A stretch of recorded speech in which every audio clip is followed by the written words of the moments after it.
Alo. Salam müəllimə. Salam. Necəsən? Yaxşı, sən necəsən? Sağ ol, yaxşıyam. Səni Saratovdan izləyirəm. Səni çox istəyirəm. Yaxşı ki Çox sağ varsan. olun. Öpürəm sizi, var olasın. Mən də səni öpürəm. Alişi də öpürəm. Çox sağ ol. Sağ ol, ürəyim sağ ol. Kim məsləhət almaq istəyirsən gəlsən? Görürsən, burada elə bir oğlan var, mənə görə getsin. Maşını satsın. Gəlsin, mənə hərcə atsın.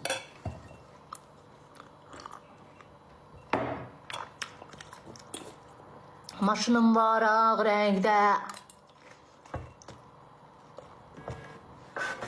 Yuxumda, hə.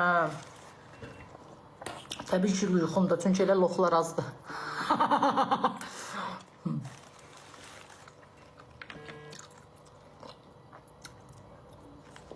Ölürəm, demə.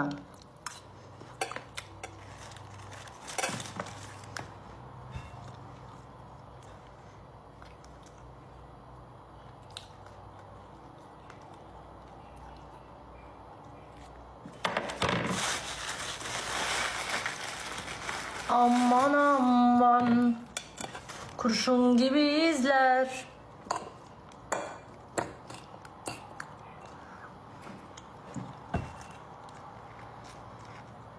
Mən gələndə yağmur. Ha, mən gələndə çiliyirdi, hə, uca çiliyirdi.